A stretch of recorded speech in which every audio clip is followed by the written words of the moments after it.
ሰላም ተወዳጆች እንደምን አላችሁ? የጌታ የኢየሱስ ክርስቶስ ጸጋና ሰላም ይብዛላችሁ። ትላንት የጀመርነው አንድ ትምህርት አለ። ስለማያውቁት እግዚአብሔር በስንፍናና በመዘበት የሚናገሩ የተወሰኑ ጎልማሶች ወጣቶችም አሉ መካከላቸው። እንደዛ አይነት ሰዎች አሉና ለነርሱ ምላሽ ለመስጠት ነው አሁን በፊታችሁ ያለውት። በመዘበት እንዴት እንደሚናገሩና መዘበት የሚያመጣውን መዘዝ ዛሬ አሳያችኋለሁ። እስቲ ጥቂት ቪዲዮ ላጫውትና ወደ መልሴ እመጣለሁ። ተባረኩ፣ ተከታተሉ። እግዚአብሔር ይባርካችሁ። እግዚአብሔር ግን መጥፋት አለበት ብዬ ነው ማምን በግል ሃይማኖት ውስጥ ምን አይነት እግዚአብሔር ነው ያለው? ምን አይነት ፈጣሪ ነው ያለው? አዎ የእያንዳንዳችን አሁን የሃይማኖት ውስጥ ያለው እግዚአብሔር የእስላሙ ፈጣሪ ለክርስቲያን አይሆንም፣ የክርስቲያኑ ፈጣሪ ለእስላም አይሆንም። ሃይማኖት ትልቁ ችሎታው መጀመሪያ አስፈራርቶ ነው የሚጀምረው። ኃጢአት አለብህ ብሎ ከሱ ኮንነው ነው የሚጀምረው። አለበለዚያ በራሱ ምንም የሚሰራው ነገር ስለሌለ አሁን ሁሉም ግን የጋራ ሰይጣን አላቸው፣ የጋራ አምላክና አባት የላቸው። እያንዳንዱ ሲኦል አለው፣ የሚያስገባው አለው፣ የሚያስወጣው አለው። ይሄንን ካላመንክ፣ ይሄንን ካልተቀበልክ እሳት ውስጥ ትገባለህ ይላል። አንደኛው ደግሞ አላህ አይወልድም አይወለድም ብሎ እሱም ያስፈራራል። የየራሳቸው ፈጣሪ ነው እንጂ ያላቸው ከሰው ከራሳቸው የጀመረ ዕውቀት እንጂ ይሄ በፈጣሪ እውነተኛ ፈጣሪ የሚባለው በፍጥረት ስርዓት ውስጥ ያለው እግዚአብሔር በሁሉም የሚኖር ነው፣ በሁሉም የሚሰራ ነው፣ የሁሉ አምላክ ነው፣ የሁሉ አባት ነው፣ ምንጭ ነው፣ ሶርስ ነው። እግዚአብሔር የምንለው ለመግባባት ነው። እግዚአብሔር የሚለው ስም አላህ የሚለው ስም ሰዎች እግዚአብሔር አድርገው ስለሚቆጡ እንጂ ቋንቋው ራሱ ያ ስም እሱን ይገልጠዋል ማለት ግን አይደለም። ይሄ እውነተኛው ፈጣሪ ከመጽሐፍ ውጭ እስኪ ማን ማብራራት ይችላል? ነው ማብራራት የሚችል ከሆነ ያብራራልኛል። ከመጽሐፍ ውጭ ያለው ፈጣሪ በትክክል ራሱን ካልገለጠልህ በስተቀር። እሺ፣ እግዚአብሔር አምላካችን የተመሰገነና የተባረከ ይሁን። ዘባቾች እንግዲህ ያልደረሱበትንና ሊያደርጉት የማይችሉትን ወይም የማያደርጉትን ነገር ነው የሚናገሩት። ከዚህም ባሻገር ዘባቾች ራሳቸውን ነው የሚያስገምቱት። ለምን? ትላንት እንደተነጋገርነው ራሳቸውን ስለማያውቁ ከፍ ብለው መናገር ልማዳቸው። ራሱን የሚያውቅ ሰው ከፍ ብሎ አይናገርም፣ በትዕቢት አይናገርም። ምንም እንደማይሆን አድርጎና ቆጥሮ በአምላክ ደረጃ ራሱን አስቀምጦ በአዋቂ ደረጃ ራሱን አስቀምጦ አይናገርም። እና መጽሐፍ ቅዱስ ይህንን በተመለከተ የሚነግረን እውነት አለ። እግዚአብሔር ከዘባችነት ያውጣን ወዳጆቼ። ስለዚህ ሁለተኛ ጴጥሮስ ምዕራፍ 3 ቁጥር 3 ላይ በመጨረሻው ዘመን እንደ ራሳቸው ምኞት የሚመላለሱ ዘባቾች በመዘበት እንዲመጡ ይህን በፊት እወቁ። እነርሱም የመምጣቱ የተስፋ ቃል ወዴት ነው? አባቶች ከሞቱበት ጊዜ ከፍጥረት መጀመሪያ ይዞ ሁሉ እንዳለ ይኖራል ይላሉ። ሰማያት ከጥንት ጀምረው ምድርም በእግዚአብሔር ቃል ከውሃ ተጋጥማ በውሃ መካከል እንደነበሩ ወደው አያስተውሉም። በዚህም ምክንያት ያን ጊዜ የነበረ ዓለም በውሃ ሰጥሞን ጠፋ። አሁን ያሉ ሰማያትና ምድር ግን እግዚአብሔር የሚያመልኩ ሰዎች እስከሚጠፉበት እስከ ፍርድ ቀን ድረስ ተጠብቀው በዚያ ቃል ለእሳት ቀርተዋል እያለ ይናገራል። እና ዘባቾች በክርስቶስ ኢየሱስም ዘመን ሁሉ እንዳለ ይኖራል ብለው የሚናገሩ ክርስቶስ ኢየሱስ እንደማይመጣ የተናገረው ተስፋ ከንቱ እንደሆነ የሚናገሩ ሰዎች ናቸው። ልክ እንደ ኖህ ዘመን የጥፋት ውሃ አይመጣም ብለው እንደፈለጉ እንደሆኑት እንደ ኖህ ዘመን ማለት ነው።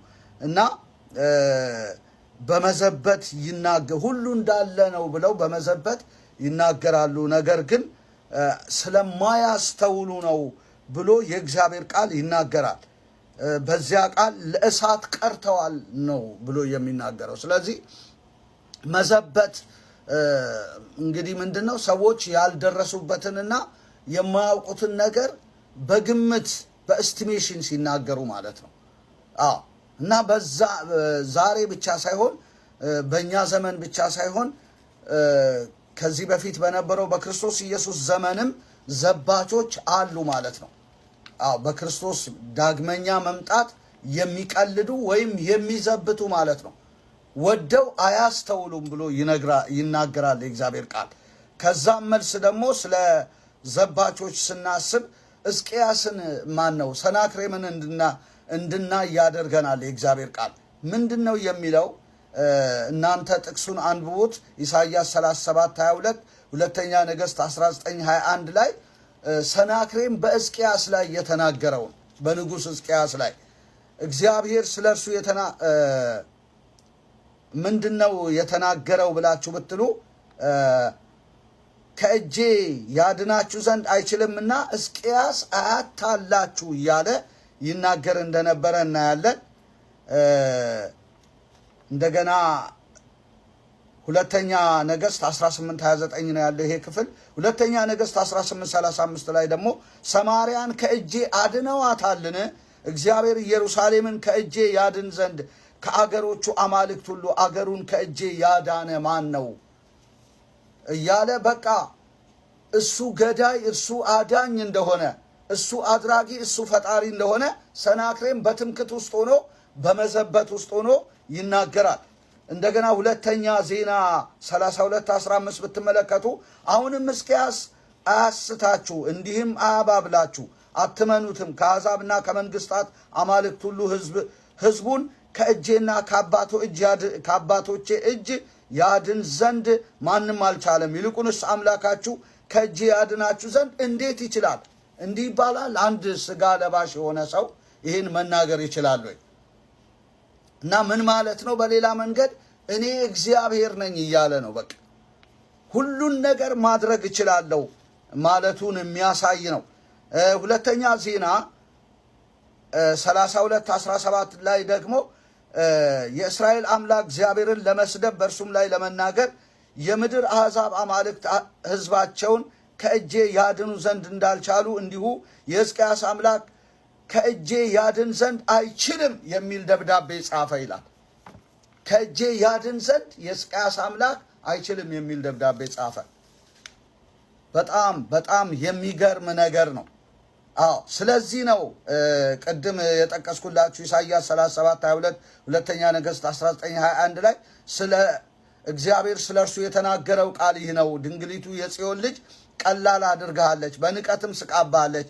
የኢየሩሳሌም ልጅ ራሷን ነቅንቃባለች። ለምን ልትነቀንቅበት ቻለች?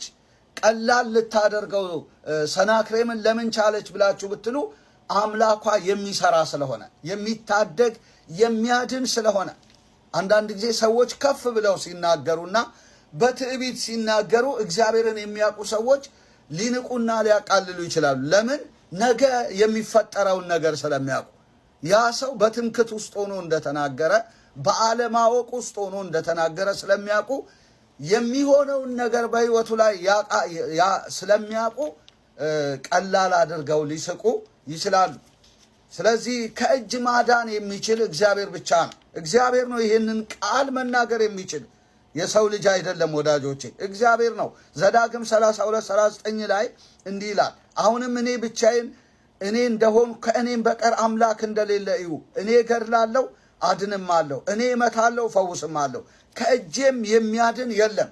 ይሄን ማለት የሚችል እንግዲህ እግዚአብሔር እንደሆነ ይሄ የመጽሐፍ ቅዱስ ክፍል ይናገራል። ዘዳግም 32:39 እኔ እገድላለሁ እኔ አድንማለሁ፣ እኔ እመታለሁ እኔ እፈውስማለሁ፣ ከእጄም የሚያድን የለም።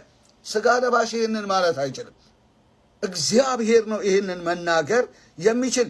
ኢሳይያስ 43:13 ላይ ብናይ ከጥንት ጀምሮ እኔ ነኝ፣ ከእጄም የሚያመልጥ የለም፣ እሰራለሁ የሚከለክልስ ማን ነው አለ። ከእጄም የሚያመልጥ የለም፣ እሰራለሁ የሚከለክልስ ማን ነው? አምላክ ነዋ። ይገድላል፣ ያድናል፣ ባለጸጋ ያደርጋል፣ ድሃ ያደርጋል። ሐና እንዳለችው አንደኛ ሳሙኤል ምዕራፍ 2 በሙሉ ስናጠና ማለት ነው። ስለዚህ እኔ እሰራለሁ የሚከለክልስ ማን ነው?